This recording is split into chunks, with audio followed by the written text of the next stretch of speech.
Welcome to Reflections in Veterinary Education, the RIVE podcast. Today we are going to do our first journal club. Yay! Which I have the delight to introduce. So I think what I'm going to do is kind of summarize first and then critique. And I have some kind of pause points where I have some discussion questions for us to kind of ponder. If you guys have anything as I'm going along where you're like, oh, I want to say something about that, certainly feel free to interrupt, and then at the end kind of give our analytical critique. Sounds good. I don't think you have to worry about us interrupting. But I appreciate being given permission. Speak for yourself, Bobby. So this is in the latest Journal of Vet Med Education, Academics' Experience in Veterinary Educational Research, Results of an International Survey. And so their background is, veterinary educational research, which they abbreviate VER, which I'm going to use, is an important component of establishing our discipline of veterinary education. And some interesting things from the introduction that I pulled out. One was, some educators wishing to undertake educational research projects do not have all the necessary research experience or may perceive that their existing biomedical research skills are not relevant. And especially the second half of that their biomedical research skills are not relevant, I was a little bit surprised. I don't disagree with that sentiment, but it makes me worry that maybe the research skills that we think people have, they don't actually have, because I think that they're pretty cross-disciplinary. Yeah. I would agree with that. I was like, I can understand people perceiving that they're not relevant, but yes. To say they're not relevant, to say they're not perfectly, aligned, okay, there's going to be some adjustments, but to say they're not relevant, like absolutely a lot of those things are relevant. And I think, understanding any type of research is going to help you with another type. Again, they're not identical, and there are some adjustments and things you have to, but yeah, I agree. I think I understand that sentiment though, that feeling of, I don't know what I'm doing here. So I wonder too, though, if some of that comes from this perception that all educational research is qualitative research. And there's sort of this, oh my gosh, I don't know how to do qualitative research. Because as a qualitative researcher myself, I think I run into a lot, and people are like, well, I wasn't prepared to do research this way. And it's like, well, but you were prepared to do research, right? I agree with both of you that there's definitely some transfer of those skills. There's some ethical issues and some like study design issues that are slightly different for educational research versus a biomedical scientist. But many of those skills are still the same. But I think it's in that squishy area of, I don't know how to do. Imagine somebody who has zero research experience coming in and trying to do versus somebody who has, any research experience in biomedical science. Is like, yeah, you're going to be like way ahead of the game here. I guess that's how I look at it. Although I will say, if they got the concepts right, it's like, okay, do you know why we mask observers? Yeah. Right. Like if you don't understand the philosophical foundation, then maybe that prior knowledge is useless. Yeah. Yeah. But I also think that there is, and we can talk about this maybe on another podcast, but there's a real attempt or that misunderstanding of qualitative research where people want to quantify it. And so I think that's where they also sort of, that I think they can go both ways. There are those go too far in the other direction. Yeah. Who are like, oh, I'm a researcher. I know exactly what I'm doing. I'm going to do qualitative research, but I'm going to make it all quantitative, even though I'm going to try to say that it's qualitative. And then there's those people who are like, I have no idea what I'm doing. And I can't do any of it. And it's somewhere in the middle. Yeah. Right. Yeah. I think that's the issue, is that it seems like people are either at one end of the spectrum or the other, when you're like, no, like there are important differences and you have to be aware of those differences. But to say like, oh, well, I've only ever done this type of research, therefore I'm wholly unqualified. It's like, no, you have a wonderful foundation to get you started. And it will, I think, be a lot easier to learn, the differences and the nuances if you had that foundation versus if, you're starting from nothing. So yeah, but I think you're right. I think it can go either way. Yeah, I added that for future ideas. And then the next thing that I wanted to pull out here, I appreciated because, I think both of you know that I feel that veterinary medicine is strongly different than human medicine, teaching thereof. And so they have a statement. Healy asserts that the scholarship of teaching must be developed within the context of the culture of the disciplines in which it is applied. So although medical educational research may be helpful in providing a framework to understand veterinary medical education, veterinary specific research needs to be performed. What do you think of that? I 100% agree. I was actually having a conversation with someone who shall remain unnamed at a different institution, who is not a veterinarian, but is an educator. And we were having a conversation about why it was so important to establish AVE, or Academy of Veterinary Educators. And this individual was like, well, why don't you just join up with the medical community? There's all these really great medical, education programs that recognize the value of, education and blah, blah, blah. And I was like, well, because there are some distinct challenges with veterinary education that are very different than medical education. And she was like, really? Like what? Just because you have more species? And I was like, well, that's one major one. Yes. So but, many things. The fact that we have to prepare practice ready veterinarians That's probably the 4 biggest years, which is the biggest, which is a very different model. We have so much information we have to, and I just kind of went on and on and on. And she was like, oh, well, there's still some really great organizations out there. I think, And yeah, there are some great organizations out there. But that doesn't necessarily mean it covers everything that we need. Yeah. There are absolutely. Yeah. I think I agree as well that there are certainly a lot of things that we can borrow from each other and extrapolate and collaborate on. And we do that all the time. But there are unique challenges to veterinary medicine. And yeah, I mean, there are challenges if you're talking about training interns, residents, technicians, students, first years, fourth year, I mean, clinical year, like there's so many very specific scenarios. And because, but yeah, so I think it is important for us to not narrow our field, not ignore the other things that are out there, because there are a lot of great things that have been done and certainly can, inspire our own ideas. But also I think we do need to look at ourselves. And that's one of the most important parts of the research that we do too, is to say, okay, what part of this can I apply to another scenario? And what a part that even within veterinary medicine, right? Like if this worked in this one institution, doesn't necessarily mean that can apply to another one, depending on circumstances. So I think that concept is really important to recognize that, no, it can't all just, it worked over here, it'll work just fine over here too. So yeah, I think I agree. Eric, that was one of the points in the introduction that I thought was really important and was a huge takeaway. Cool. So let's get into the kind of nuts of it. So they developed a survey to determine faculty instructors' experience with VER. They used a snowball and convenience distribution method where the authors reached out to a variety of people that they knew and then asked them to distribute it on from there. Their data analysis was pretty straightforward, descriptive for the quantitative stats. Their qual was by two researchers who identified themes. They analyzed the experienced group first. So there were some respondents that had experience with VER and some who did not. So they analyzed the ones who had experience with VER first. So yeah, like I said, I think we'll get to the critique of the methods towards the end. So going to the results, they had 258 responses, primarily from the US and UK, a few from Australia and a bunch of other countries. 204 had done VER, 54 had not, but were planning on it. There was a variety of publication types or study design types, I suppose, in that. So survey, mixed methods, interviews, focus groups, systematic review, etc. There was a median of 2 publications per person. So there were some who had very, very high number of publications. I think the highest was 80. Yeah. And many had 0. And I actually went back and counted mine. I have 16 in vet med, which is about 12% of my publications, and then 1 in martial arts education. Cool. So it's interesting to think about the 2 pubs per person, if that indicates that it's an emerging thing for folks and they're just kind of getting into it, or like maybe they dallied with it a couple of times. And they're like, this isn't for me, or kind of what that reflects. I don't know if you have thoughts on that.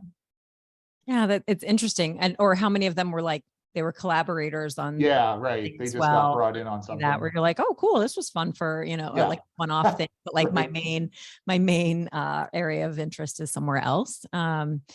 Yeah, you know what? I guess my first thought was, what's the first thing you said, Eric, was that this is kind of a growing field, and that was the first, I guess, sort of assumption I made with that number, but you're right. There could be it'd be interesting to dig into that a little more, I guess.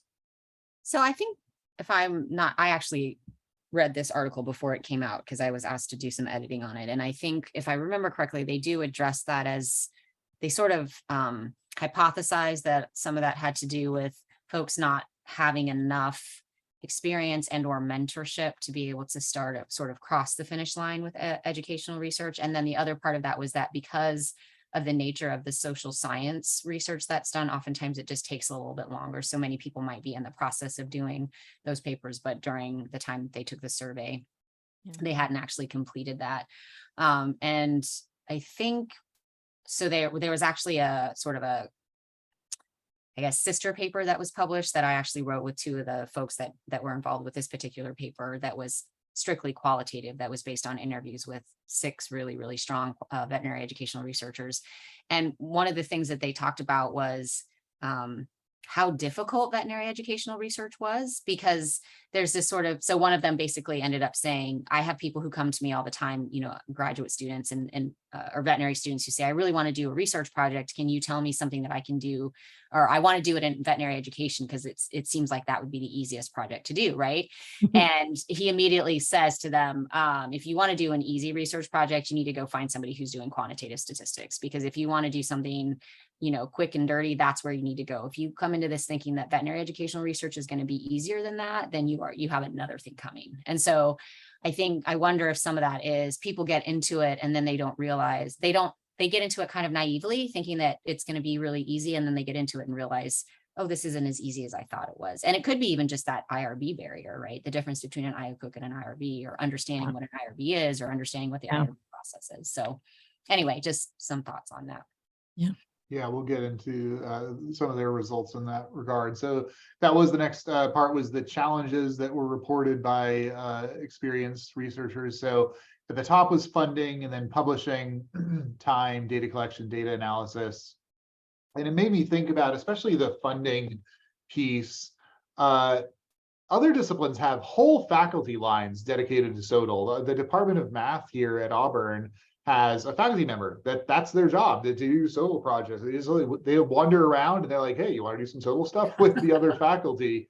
And I noticed that in medicine, especially, a lot of SOTL work comes out of pharmacy and nursing, not so much the meds. And so, you know, it just highlights to me the vast disparity. Like, I cannot imagine what it would take in veterinary medicine to have a faculty line SOTL researcher, right? Like a tenure track. Yeah, right, exactly. Like a tenure track, a person that, like, that's their primary task, is to do that. You know, maybe one day, but it seems like our resources in that regard are just, again, by nature of what we do, so limited. Yeah. Well, and then in order for like a traditional tenure track line, if you're at a university, like, one of the big expectations is that you're going to be self-funded, like, or a good chunk of your salary is, and those types of large scale, you know, several hundreds of thousands of dollars or more, you know, $1 million grants, like, we don't think of those, and not that they're out there, they exist. Specifically in veterinary education, I'm not sure any of those exist, but there are there are big education, you know, grant type opportunities, but yeah, those are going to be really hard for somebody in veterinary education to have, not access to, but although sometimes access to, there were some grants that for medical education that I've been, where I was like, hey, I have, you know, this, I'm coming from veterinary education. Would I be eligible for this grant? And they were like, you know, thanks for your interest, but, you know, we asked, because we actually don't get this question very much, but we looked into it and we think no. And you're like, okay, you know, because you want to ask before you put all the effort in. So yeah, a lot of those were just not even eligible for, which is frustrating. But yeah, that's definitely a fair worry and critique and barrier. Yeah, I would say too that, and this is again maybe another podcast opportunity, is sort of looking at what tenure was supposed to be and what tenure actually is. I'm having conversations with people about the value of having tenure track teaching faculty, right? Tenure track clinical faculty, because traditionally, or at least when it was initially started, tenure was intended to equally protect service, research, and teaching. And because of obviously all of the sort of financial situations going on, it's become a money thing. But at the heart of every institution of higher education is students. And one of the best ways to make sure students get a good quality education is to make sure you have good quality teaching. So why shouldn't we be rewarding our teachers in a way that's meaningful with tenure? Because they're certainly not getting rewarded in other ways. And as part of that, they should be doing scholarship of teaching and learning, right? They should be doing research in their area of expertise. But yeah, it's a frustrating thing that not only are the funding doors closed to us in many ways, because there just aren't lots of large grants out there, but there's also not recognition for the fact that you can do a lot with $5,000. Oh, yeah. Right? Like, I don't need $1 million piece of machinery to go out and do really good, highly impactful work. I could do it for $5,000. The Sydney grant was a $10,000 grant, and it's you know, doing some really great work. So yeah, I mean, again, a whole that's the other thing is, yeah, well, because you're not going to get a $250,000 grant because you don't need that much money, which means you're not going to get the salary savings and those types of things that have traditionally been valued in some of those tenured lines. And yeah, because like my first forays into education research were $0. Like it was time, right? Like, so I was getting paid, and unfortunately, had support, from my institutions and things like that. But yeah, they were not, there were no grants attached. It was like, here's something we're doing. Let's try to see what we can investigate. And I think a lot of us, have done those types of projects. Like you said, Catherine, you don't need, hundreds of thousands of dollars for a lot of these. There are some projects that absolutely would, but we can do a lot of really good quality research without it. And so, yeah, there's a big disparity. I was actually surprised.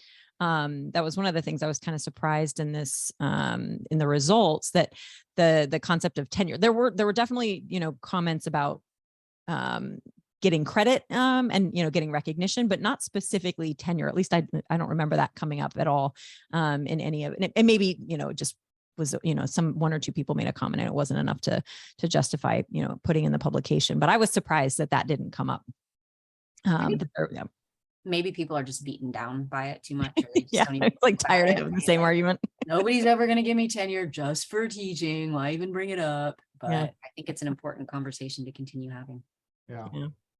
And then the other thing that stood out to me in the results, that part of in terms of the challenges, was the data collection, specifically with regards to student recruitment of participants, that they're bombarded with surveys. Yeah. And so adding on more survey data collection is challenging. And I've definitely come across that here, where, if someone wants to do a project, the associate dean's like, do you know how many surveys they get already? And then it requires strategizing how to do it, to get good response rates, which we've come up with a couple of clever mechanisms, but it does seem like a challenge. And I'm curious if that happens in other professional disciplines, or if I don't have the impression that it does, but I don't know. I've never gone to med school, and my wife went to pharmacy school like forever ago.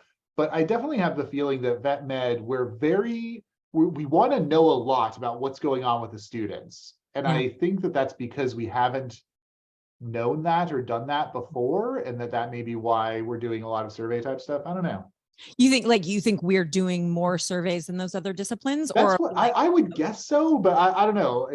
Well, actually, pharmacy, I know the Auburn Pharmacy Group, they do have a SOTL.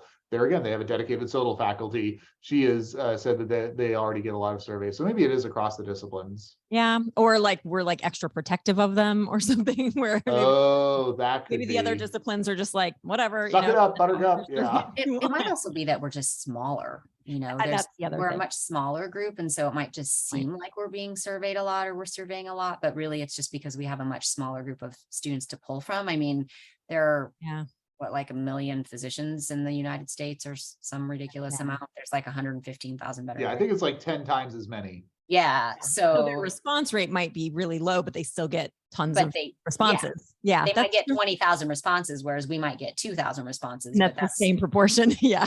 Yeah. So that's a fair point too. Yeah. Interesting. And then in terms of things that they need, in terms of support and help when undertaking VER, is basically just like people, human capital, Yeah. a brain on top of a couple legs and arms. And that to me was, I don't know, maybe a little bit surprising, only because I've founded 2 SOTL working groups now, one at Georgia and one here at Auburn, and frankly had very tepid response to it, where I'm like, look, I'm here, I will help you do anything educational research related, and the response is like, meh. To the point where now, like, I'm meeting with new faculty as they come on board to sit down and be like, look, let's do some educational research, and I guess I don't know if it's because like the old timers are like, I don't want to do anything new, or what it is, or maybe I'm off-putting. Like that is entirely plausible, that they're just like, I don't want to work with that guy. But my personal experience is that being a resource has not really gotten me people interested in that. Huh. That's interesting. Is that because they don't know your background, or they don't? So what kind of folks have you come in contact with in those SOTL groups, I guess, is my question. I mean, I put a call out to the faculty, like I sent Like an email to the veterinarian, listserv, yeah. like, hey, you guys, Okay. we're going to meet together, and if you're interested in this work, we'll talk about ideas, and I'll be available to like help and provide perspective, and if you want me to be on the project, great. If you just want my advice, great. And I haven't gotten 0 response, but I have not gotten the response that I would have expected. And that's within your veterinary? Yeah, exactly, within the vet schools. So I had a different, oh, go ahead, Catherine. No, go ahead. So I was going to say, I had a very different response to that portion of this paper, because I was like, yeah, that totally resonates with me. But I was coming at it from my personal perspective in the opposite direction. Like, here I am, years ago when I was first getting into this, and I'm like, okay, I'm really new to this. And I had people who I could go to and say like, hey, I want to try this project. I have these like, very not fleshed out ideas. I have, some, and they were like, okay, cool.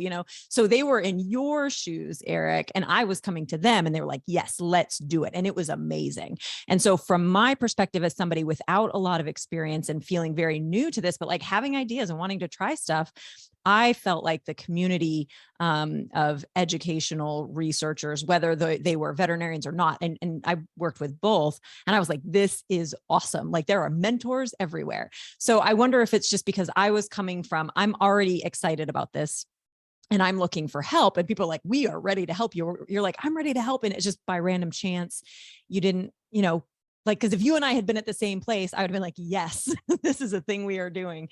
Because I definitely took advantage of a lot of mentors and folks who were much further along, and learned a ton in the, because when it was scary, because I was like, okay, I've done a little bit of research over here, and just writing a paper just felt really different in this field. Rightly or wrongly, that's how it felt. But it was so amazing having good mentors and people that I could turn to. And I mean, there's no doubt in my mind that those early experiences that I had absolutely led to me continuing along that path, right? Like, if I had, hit a bunch of walls when I was looking for help, I might not be here right now. I'd probably be like, okay, I guess that's not, where I'm going to continue with my career. But because I had so much support, I just like, all right, this is where, these are my people. But it came from me rather than, if I went now trying to look, I might have the same experience you do, and who knows? I actually suspect you would have the same experience, because I had a very similar experience to Eric at my previous institution. And, one of the charges when I was hired on there was to help increase the amount of veterinary educational research that was done by the faculty. And this was an institution that didn't have tenure track lines. I mean, everything was based off your teaching, but there was no expectation for you to do research associated with that teaching. And if you did, many of them weren't prepared for that. So we had a couple people who were churning out a lot of work on a pretty regular basis, but we had other people who were sort of thinking about it. And I would reach out to them and say, hey, what do you need from me? I can write your IRB for you. Like literally write your IRB for you. I can do this, I can do that. And they were like, okay. And then they would never get back with me. Right. And so I wonder if some of that comes from not understanding the process, and some of that comes from not feeling like they have the bandwidth to do more, because as you know, many of our faculty feel like they're already overwhelmed. Yeah. And I wonder if some of that also comes from, well, what am I going to get out of it? right? Like I would love to do educational research, but it's not going to help me get tenure. So why would I do that? Which is, I think, a horrible thing to think and But you sound. get it. I mean, But it's that's the case. if you're like, I'm going to try to get promoted and there's only so many hours in the day and I have to spend my time in, in this way. So you either have to be at a place where it is explicitly supported and that you know that, or you're just so nerdy about it that you don't care. Right. Exactly. Kind of, I was fortunate to kind of have both. Like, I did have, like, it seems like this is going to be supported. And when you talk to people, they're like, yeah, we're going to support this. And you never really know, right? Because if it's new, because, my institution, I was at Florida at the time, and like nobody had gone up and gotten promoted based on their teaching. And they were just revamping the promotion and tenure guidelines for that. And they're like, we want to make this a thing, but you really think do we know if that's going to work? And, fortunately for me, it did. But they were still, that unknown quantity, but I had enough, consistent support. And again, the people there, but yeah, it is tough because you do have to make choices. And if you have, two things that you really would like to do, and one of them is clearly going to help get you promoted, and the other one is either not, or you're not sure, I get why people make that decision. I think the takeaway that I had from this is we need a mechanism to put people together. Yeah. Right. Because that's consistently was identified in this study as like, we need people, we need brain power. So we need a mechanism to put those people in the same room. Yeah. I think CVEC's doing a pretty good job of that. Yeah, I agree. No, CVEC's doing really well. Yeah, I think we're doing pretty well. It sounds like that's how the three of us collaborated. Right. Exactly. A couple of them actually. So, that I think that and the other education consortia have been really good for that. So it's not just CVEC, obviously that's one that we're familiar with, but I think the consortia in general have been the really robust opportunities for folks to collaborate with. And that, most of the collaborations I've done have been in other institutions. So I guess maybe that's the other thing too, is if you're looking around at your own institution, maybe that's not the way to do it. Maybe you got to look at other institutions to try to, hey, I'd like to mentor folks. And I don't know, seems kind of silly, but it also seems to work pretty well. Yeah. And then, so I don't know, that was kind of my major takeaways from the results. I think a lot of it, was kind of repeated. They have, some snippets of quotes to support their findings for the qualitative research, but on a kind of fundamental level, that was my takeaway. And then in the discussion, interesting point that they made was that there was a median of 14 years in veterinary education, but only 5 in VER.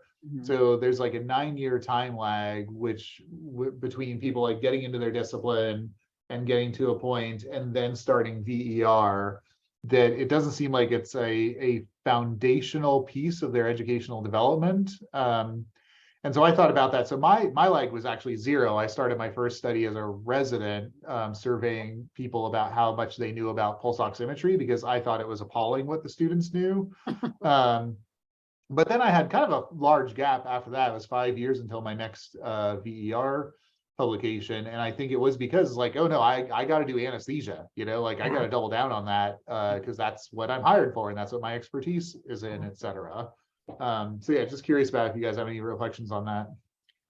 I wonder, I think that's a big part of Eric, but I also wonder if it's because people, especially new assistant professors coming in, are so overwhelmed with the amount of work, the sheer amount of work that you have to do when you come into academia. And that it's not necessarily the clinical side that overwhelms people. I think it's the classroom side, right? Because they're prepared to do the clinical side. They are not prepared at all to do the classroom side, whether they're in the clinical side of teaching or they're in the lecture-based side of teaching.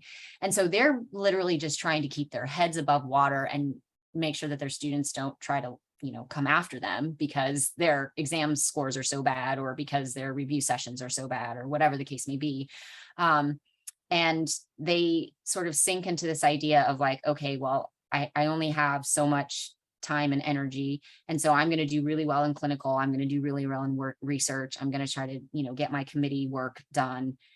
Teaching is going to happen. I can only do so much with that. And then once they kind of smooth into that and they figure out what they need to do to be at least successful, if not great at teaching, mostly just successful, then they can start thinking about whether or not they really are interested in and are capable of doing that. So That's a really great point. Yeah. I don't know, but I suspect that might be part of it. Yeah. Like they don't have that expertise. So they kind of need to develop that expertise before they can do research on it. Yeah. Wow. So the other thing I thought of with 9 years, to me, I'm thinking, okay, well, how long before somebody's in a position before they either attain tenure or get promoted? Yeah. And that's probably what, around 7 years, right? Yeah. Like it's pretty 5 to standard. 7 years. Yeah. And so somewhere in that range, okay, so now I've either attained tenure or I've gotten that first promotion from assistant to associate. And well, either, okay, after all this time, I don't know how to teach still.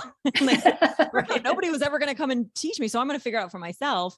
Or they say, this is something I've kind of wanted to do, but now that I've gotten this other thing, which is arguably maybe one of the pros of tenure, now that I've gotten this, now I can focus more on the things I want because I don't have to worry about attaining tenure. So if you think doing education research isn't going to help you get tenure, then you might save it until after you've gotten tenure. Or if you don't think it's going to help you get promoted, maybe you're like, okay, I'm okay if I stay at the associate level. And if I never make it to full professor, maybe I'm okay with that. And I'm going to focus on the things I want. So that was the other, I think, possibility. Was that after you kind of reach that first big milestone, then are people more saying, one, I've recognized that I still suck at this and nobody ever taught me how to do it. And I've been exposed and now I feel safe to pursue this. I'm not sure because my lag was a few years after, my first faculty position. So it wasn't, I didn't wait. I used, education research to help me get promoted that first time. And so, but I do wonder, especially depending on, which era, which generation those people were, was it, from the survey, were they from that time where education scholarship wasn't talked about? I mean, we're definitely seeing a change there. And so was that one of those things that once they got to a safe spot, then they decided?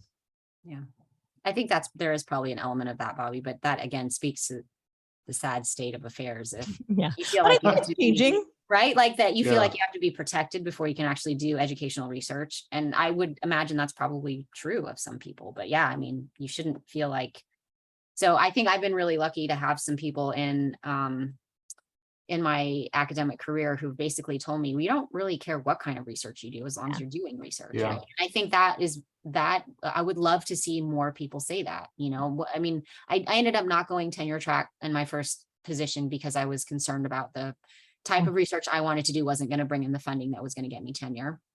And there was an opportunity for me to change to the tenure track, and I considered it. And I had a really good conversation with my department chair who said those very words to me. We don't care what kind of research you do. We just care that you do it and that you do quality research. Yeah. And so if there were more people like that in the world, maybe. I've definitely been told that by I've been told that too. It's a great message. Yeah. Yep. And maybe it's not coincidental that the three of us have been told that. And, Right. Wow, That's that's a good true. point. Yeah. I don't know. That's interesting. It's very true. Yeah. So kudos to those people who told us, Great. do what you need to do as long as you're doing something. The other thing they mentioned in the discussion is the idea of VER being an added on responsibility. Like, I am an anesthesiologist who does all this stuff and also does VER. Yeah. And I really feel that recently because I want my research profile to be shifting to doing, almost 100% VER. But as a consequence, I actually have a hard time digging up abstracts to present at the anesthesia meeting. So it's like, this is still a meeting I want to go to and be involved in and present abstracts for, but that's not really what I'm, spending time doing. So it just seems like it's tough to do more than one thing, basically. So it's really interesting that you say that. I can't remember if we had this conversation, the three of us, but I know Bobby and I have had this conversation. So the other paper that was a spinoff that I worked with two of these authors on really sort of dug into the journeys of those folks who were sort of really the sort of foundational people in VER.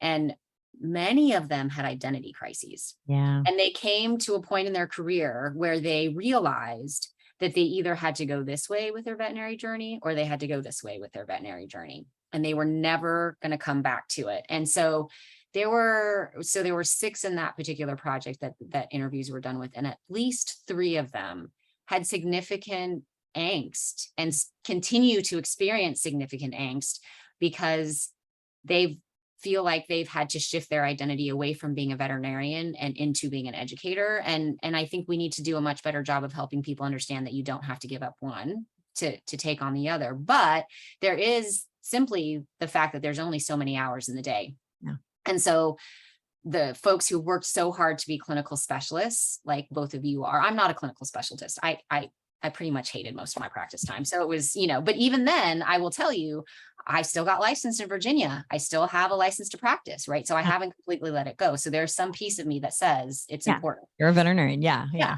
So, but yeah, I think that that's a really difficult branch, right? Because you've spent so much of your life and so much of your effort and so much of your sort of just heart and soul becoming this expert in this field. And that's exactly what I hear you saying is like, I still want to be part of that community. I still want to go do these things and be in that group, but my career is kind of going a different direction and I'm not really sure how to navigate that. So, yeah, I feel all of that, like that angst and that anxiety. I experience that right now. And I haven't given up on trying to bring them together. That doesn't surprise me somehow. Right. I was like, oh yeah. So my aim is to try to bring both communities together around my goals. Perfect. At least you admit you think the world revolves around you, Bobby. That's the first step. It's not so much that it revolves around me, but if everybody could just understand where I'm coming from, they will see the light and be like, oh my gosh, you're right. We should be doing this. So it's more that. But so the funny thing, Eric, you're talking about like, you want to stay involved in your clinical specialty. And I've run into the same thing with ACVEC and at VEX, our big conference. I've been trying for years. And every year I keep trying because, I'll just beat my head against the wall forever. But I submit proposals for education related topics for IVEX every year. And so far I've gotten one poster in. Over 8 years. It was many years ago. And hey, that's a win. I submit workshops, I submit, lectures, discussion, like I've tried all the different things and different audiences. Like this could be for, everybody, like, how do you study? How do you teach? How do you teach clients? Like I'm trying to think, how can I make this something that I can get my foot in the door? I keep trying. I'm not done. I have a whole list of rejected proposals. I would say keep trying because ACVS did an entire strand this year on veterinary education. ACVIM has had a segment at their conference for like a decade. VEX is a little bit tricky because VEX is not just for ACVEC. So it's not just for the specialists because we have a whole, all of the emergency clinicians, technicians, practice managers, things like that. So I think that is maybe another barrier, but I keep trying. And there are other folks in, critical care who are interested in education. And so I keep trying to like grab those folks, like, let's make a coalition. But so I do feel that pull, right? Because I'm the same as you, Eric, like the research that I personally want to do and I want to drive the bus on is all educational, right? I mean, I collaborate with others on clinical projects here and there, but those are like, and I'm interested. I still am excited about those, but there are only so many hours in the day. And so, but I struggle with that too. Cause I'm like, well, if I only go over here, and don't get me wrong, I love my education people. And, if push came to shove and I had to make a choice, like that's probably where it's going to go, if I'm being honest. But I'm still heavily involved in my specialty college and trying really hard to keep that, but it's hard. It's hard. And I haven't had a lot of great success in that. I'll say too, from the generalist perspective, I have on a couple of occasions approached AVMA to say, hey, why don't you have an education strand, right? You have a global public health strand, you have a this strand, you have a that strand. Why don't you have an education strand?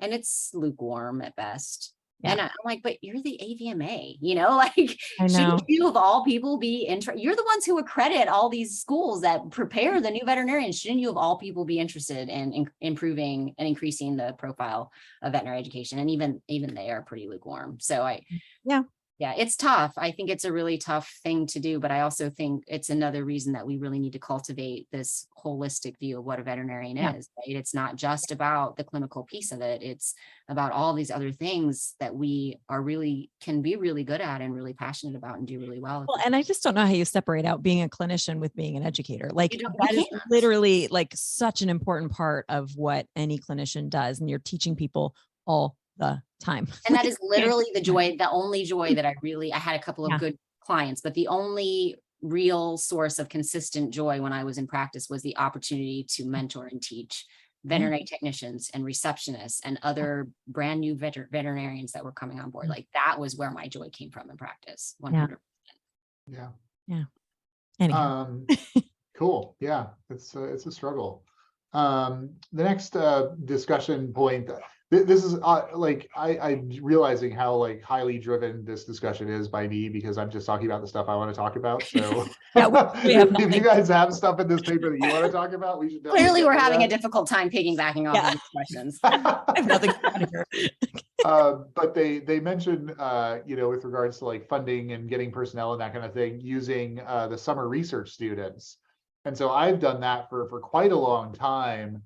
Awesome. And I love subverting systems. Like I am a total Gen X iconoclast. Like I just want to break it all down. Yes. And so I love the idea of like BI, funding these summer programs where they expect students to be like pipetting stuff, Mhm. and I'm like, no, build a survey. Let's get it, submitted. Let's do some qualitative reading and, that kind of thing. I don't know. That might just be an observation, but if that sparks anything for you guys. I love it. Yeah. So at previous institutions, one of the struggles, and this kind of loops back into the funding, right? A lot of the times for those summer research students, they would want you to contribute to some of the funding to pay the students. And so I'm like, I have projects, but I don't have any grants where I can pay them. And so that was a barrier for me to get, because I always loved that idea. I was like, oh my gosh, yeah, I have great projects that I think students would be really excited about. Because that's one of the things that when it comes to research and getting new students involved is I want them to be like, ooh, this is a project I am excited about, because otherwise you teach them to not like research, which makes me very sad. But yeah, it was always a barrier that I'm like, but I don't have big grants that I can pay. I don't have a $2,500 stipend, because I know it's not a lot of money, but I don't have that available, and short of paying out of pocket. I didn't have a way to get involved. I'm like, I have this research project that doesn't, but it's also not fair to ask a student, be like, hey, all your friends are getting paid for the summer. Can you work for me for free? So I get it. So unless, you've got summer research programs that are fully funded, and again, I think that's institution specific. I think each institution decides how they want to divide up the funding. But where I have been, it was not available, like fully funded. So that was a limitation for me, but I love the idea. Yeah, I think it's a great use of funding. I will say the only challenge that I've had, because at my previous institution, they do a lot of veterinary educational research and they really, really want you to use students. The problem was that many of my projects involved FERPA protected information, and so I wasn't able, unfortunately, to hire any students, but I'm hoping at Virginia Tech that I'm able to do that. I have some startup funds and things like that. And maybe, I don't know if that experience with the summer research program, if it's not available, but maybe I could at least match their funding if they're willing to provide half and I can provide half through my startup. Right. Yeah. Those are the kinds of things. So, and like I said, and which is it makes sense, right, to do it that way. Hey, we're going to fund part, but I'm like, but I don't have any funds. So I can't fund that part. So because I definitely looked into those. I was like, oh, this is great. And then I was like, oh, maybe next time. And then they mentioned the difficulty in publication, and that, we basically have JVME, and on the human side, they have like a tremendous number of educational journals. And, I have always liked submitting to JVME, every now and then I've had papers where the response to the reviewers was longer than the paper. Yes, I think we just went through that. Yeah, but it makes, it makes the paper better. And I feel like they're always receptive to, like, one of the papers that I talked was like what we can learn from physical education teachers. It's like kind of off the wall stuff, but there's some good things there. But in the discussion, they mentioned that a narrow choice in journals is that rejection rates may be higher and time until publication is longer. So I guess, what's your guys' perspective? Do we need another veterinary educational journal?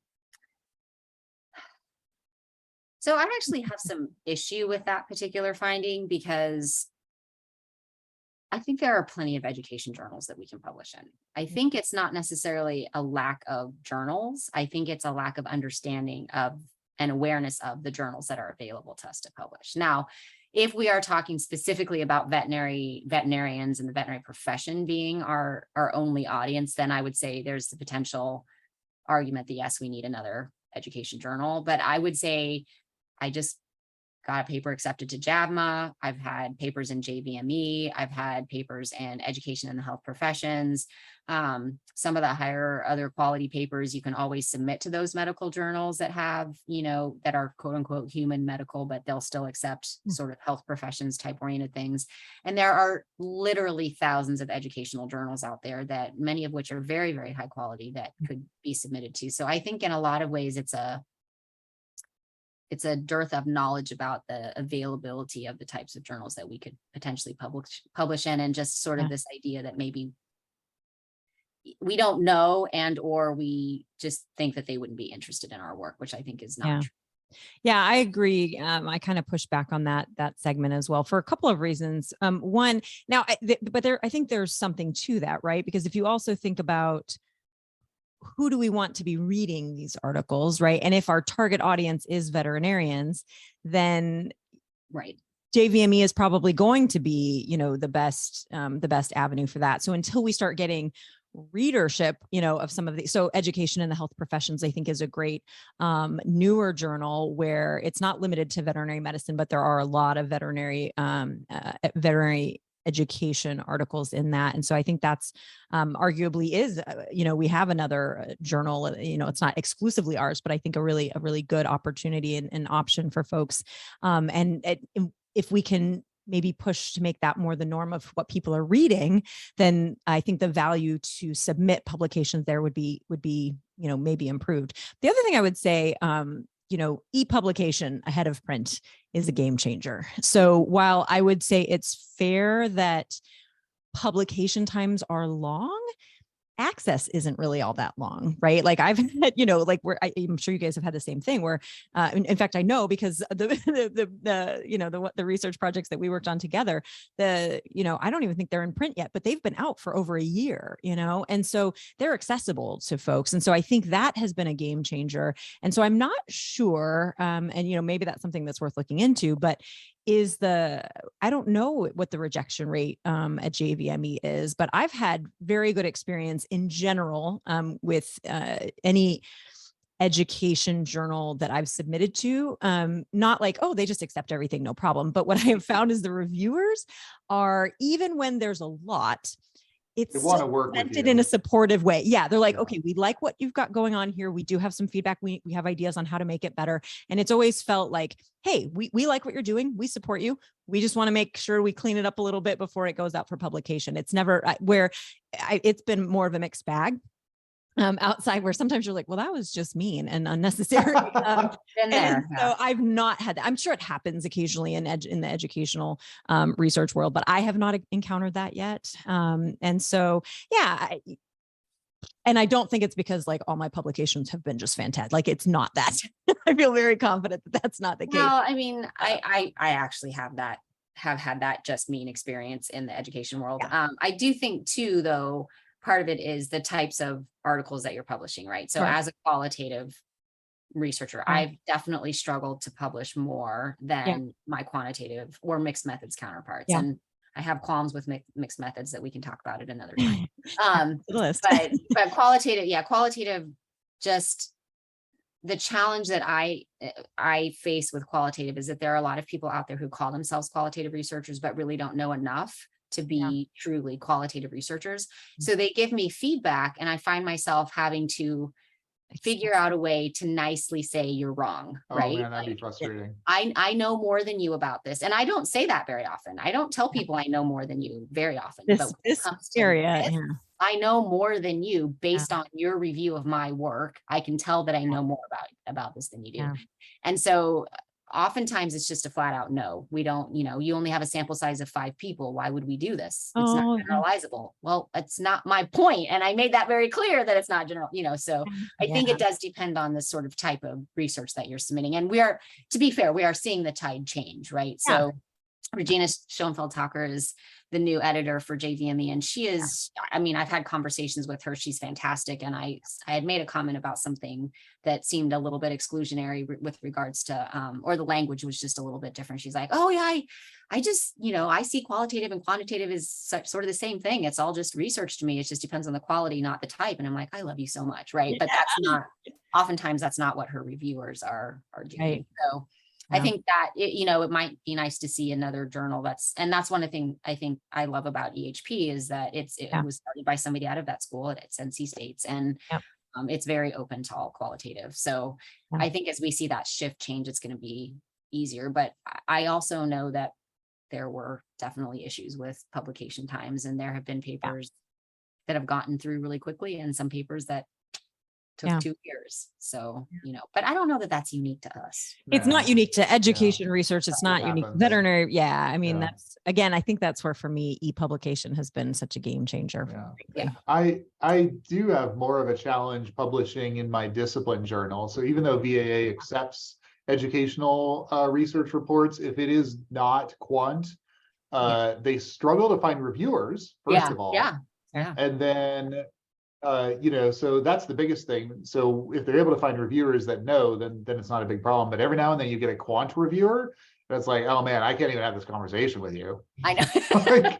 Well, I had one reviewer, one of my very first papers when I was going through my doctoral program that I submitted, that literally it was one of those people who you could just tell had tried to get into vet school probably multiple times and had never gotten in and was just angry. And literally just wrote this like huge essay about like, I can't believe you're trying to submit this anthropomorphizing paper about animals. This is so ridiculous. You're just telling me just went on and on and on.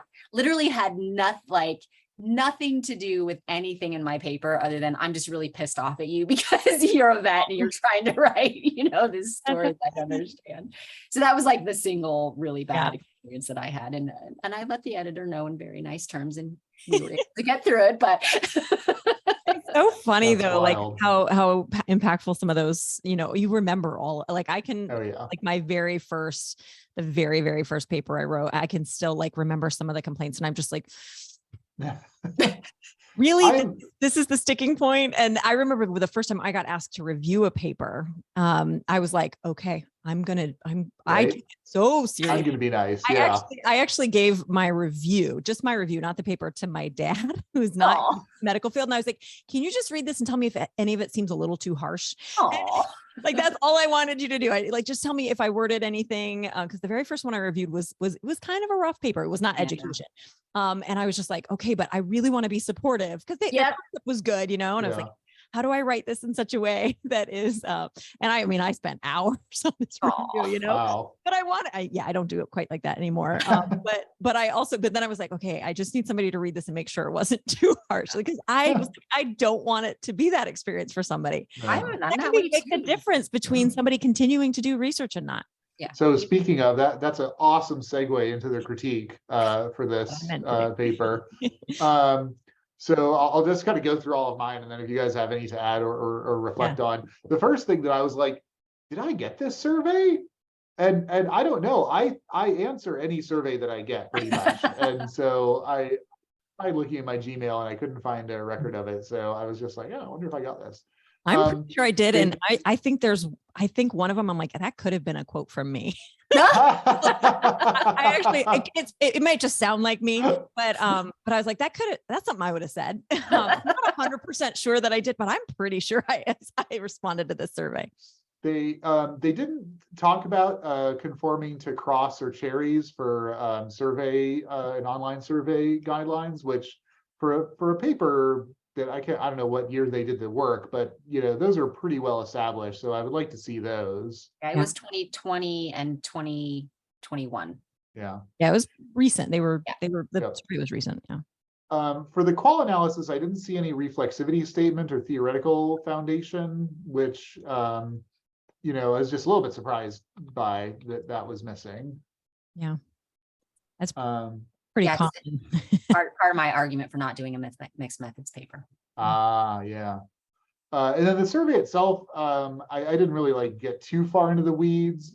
They did mention that in their limitations, they talked about that they didn't define educational research, and so there could be some subjectivity. But actually, I have a question for you all, which is, you know, their gender question is, with which gender do you identify? Female, male, prefer not to answer. And I guess I'm a little bit struck by that they didn't say female, male, other. And just curious what you all think about that. I was a little curious as to why they even had to ask that question. Well, that's fair. They didn't even report that data in the Right. paper. I'm not sure what value that had, unless they were thinking they were going to do additional work and wanted to sort of determine whether this was representative of the gender sort of norms of veterinary medicine or not. But yeah, it doesn't, but on the other hand, it's an international group of veterinarians and veterinary researchers, and there might be some from other countries who don't accept that there are other genders. So maybe that is some of the reasoning behind it. I don't know. You mean to limit like the options to just prefer not to say, rather than yes, to avoid people just being turned off entirely. Yeah, because I will tell you, so I have my mentor from my doctoral program, my education doctoral program, was telling us not too long ago, maybe just last year, she had a grant, and they were in the process of administering a survey that was part of the grant, and that they were having, it's K-12, but they were having some students who were participating in a summer program answer surveys, and they were doing it through their instructors. And one of the teachers flatly refused to give the survey out because it had female, male, or other. And the teacher was like, there's no such thing as an other. You're either a female or you're a male.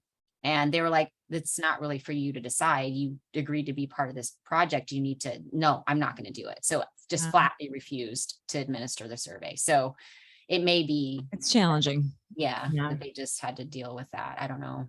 Yeah, I guess I don't know if I told you guys this. comes... We did a survey of clients and had, I don't know, like 3,000 responses or something, and asked gender, you know, male, female, other, or something. And I think the way we phrased it was like, with which do you identify? And we had a non-zero number of people respond, I don't identify as male, I am male. Yeah. It's like, right. Man, way to be aggressive about answering a survey. Yeah, right. Dude. Yeah. Okay. Yeah, I guess I always struggle with this on any kind of surveys, because I feel like people always want you to report this. But if you're not doing any analysis like with respect to this, then what does it matter? Like, I can understand if you're saying, I'm trying to determine the differences between people who identify as male and what their experience is versus people who identify as female versus people who identify as non-binary, you know, like if that's the point of your study, obviously we need to get that information. But if you have no intention of reviewing your data in light of that, then why are we need to, because one, I would love to shorten my surveys. Yeah. So, you know, one fewer question is all the better. So all the demographic stuff, unless it's relevant to the question I'm asking, but it also feels like, am I just supposed to do this? Because it does seem like if you don't report that, like, I don't know.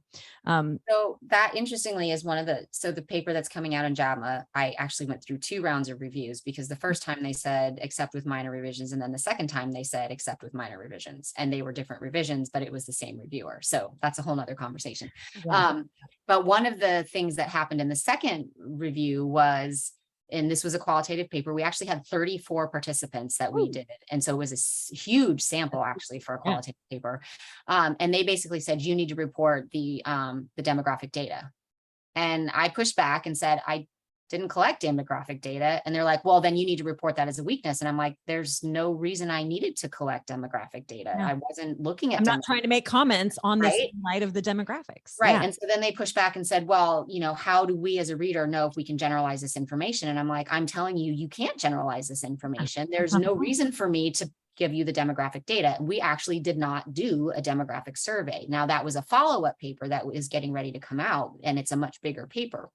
But I think there is this sort of indoctrination or socialization to this idea that if you do a survey, you have to include some kind of demographic question.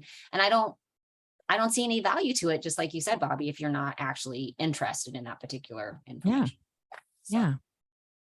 Well, So yeah, we just need to start pushing that then. yeah. So those are the questions that I want to talk about. What do you guys want to talk about with this paper, if anything?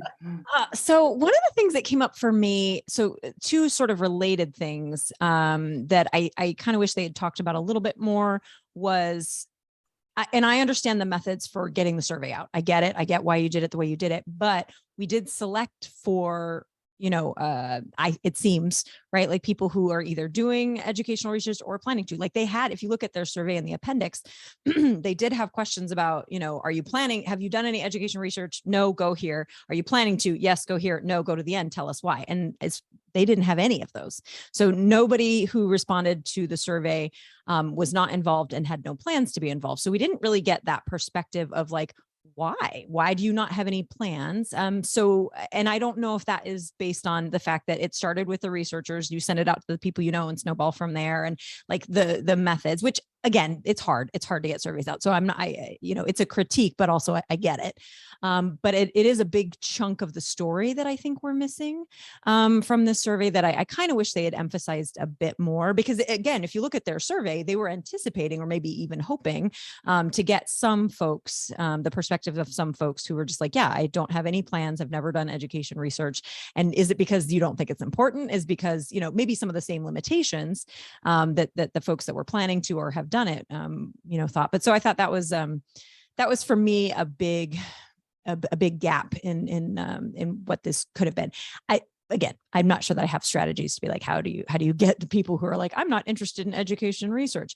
Okay, do a survey on it. Like, I don't want to, I'm not interested. So we were selecting for people who were interested. And that's kind of the nature of it. But yeah, so that was kind of a critique, or just more of an observation of one of the limitations, I think, of the results.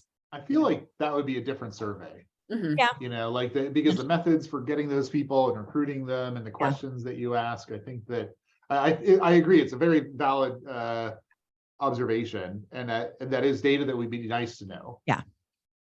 I think the ultimate purpose, well, I know the ultimate purpose for this survey was actually to collect the kinds of information that people who are interested in veterinary educational research wanted to be put into a handbook, right? So they had an ultimate goal. And I don't remember if they actually talked about that specifically in the paper, but maybe that needed to be a little bit more clear, that, we did a specific purpose of sampling because we were looking for people who are interested and could tell us what we needed to put into this handbook.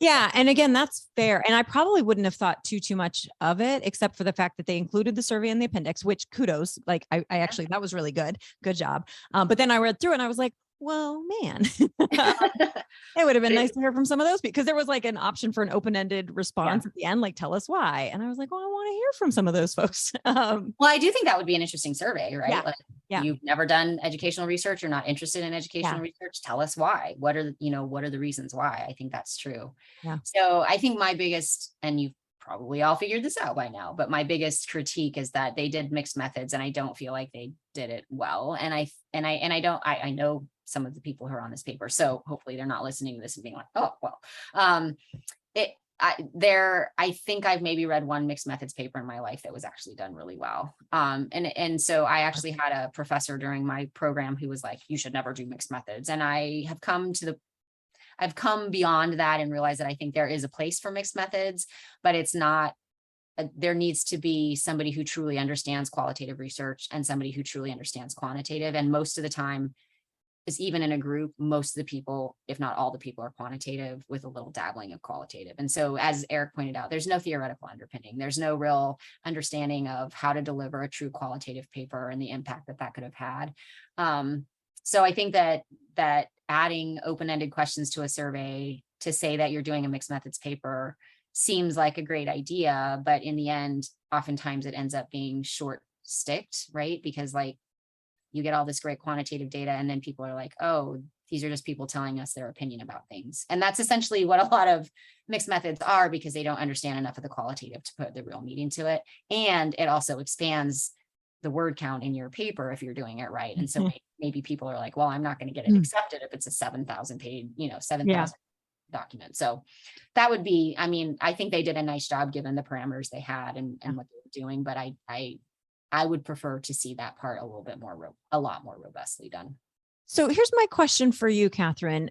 So say you have, a project like this, and you think that there is value to some of the quantitative data, but also some of the, would you say you should do two separate but related or parallel studies, and like this is going to be the okay.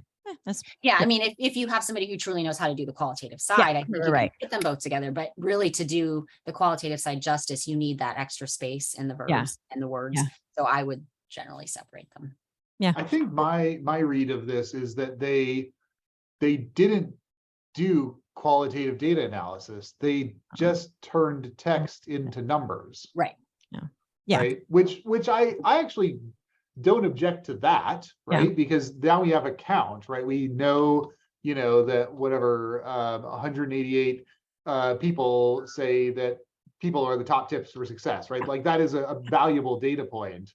But it is, it does seem like it's all just numbers. But that's not a qualitative data point. Right. It's No, not at all. That's still a quantitative. That's what I call the quantification of qualitative data, right? Yeah. No, but that's my point, is that they didn't categorize it.